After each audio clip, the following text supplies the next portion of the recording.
Act 4. Edgar and Gloucester, who was now blind, met out in the windy heath. Edgar took care of his father, but didn't say who he was. He still pretended to be poor mad Tom. Gloucester remembered seeing Tom the night before with Lear. The old man said, "He reminded me of my poor son Edgar. How I wish I could hold him in my arms again.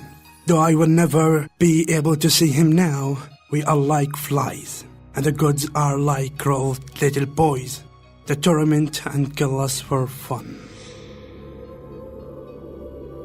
While Gloucester was talking like this, Edgar could hardly speak because of his sorrow at seeing his poor father blinded. Gloucester now asked Edgar to take him to Dover. He wanted to throw himself from the high cliffs there and end his unhappy life. Edgar agreed, but instead took him to the middle of a field.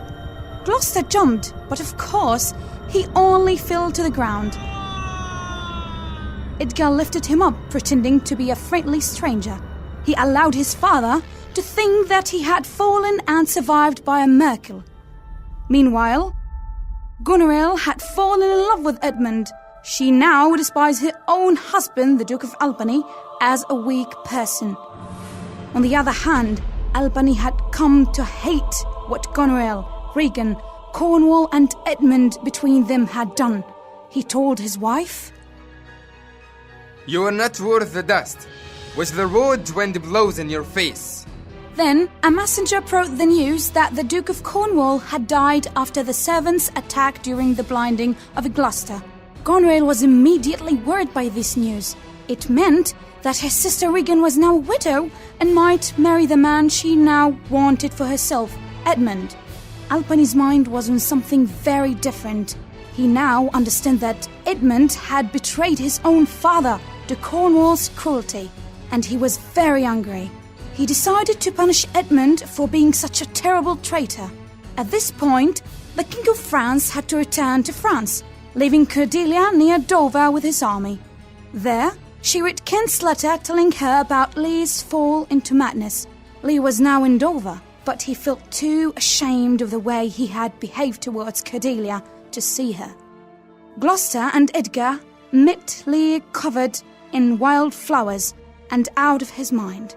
Gloucester recognized Lear's voice as the old king explained that the poor and the powerless are always the ones who are punished for their crimes, while the rich and powerful do the same things but are not punished. Then Lear recognized Gloucester, the first sign that his madness was beginning to disappear. Meanwhile, Goneril's servant Oswald had been ordered to find Gloucester and kill him. But Edgar, still in disguise, prevented this. They fought and he killed Oswald. Then he found and read a letter that Oswald was carrying from Goneril to Edmund. In the letter, Goneril told Edmund to kill her husband Albany so that he could marry her. Now, Cordelia found Lear.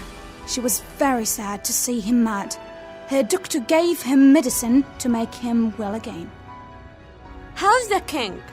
He is still sleeping. "Oh, you kind gods, repair his broken mind and bring him back to his senses." We could wake him now, Your Majesty. He has slept long enough. My dear father, I hope this kiss can help to repair the damage that my two sisters did to you. Even if you were not their father, they should have respected your white hairs. When he woke up, he was confused and didn't know where he was. Sir, do you know me? You are a spirit, I know. Cordelia knelt down in front of him and asked for his blessing. Look at me, father. Hold your hand over me and give me your blessing. I think this lady is my child, Cordelia. So I am. As for Lear, he realized that this was Cordelia. He fully expected her to be angry with him. After all, she had every reason to be. But Cordelia made him understand that she loved him and forgave him. Both father and daughter were extremely happy to be together again.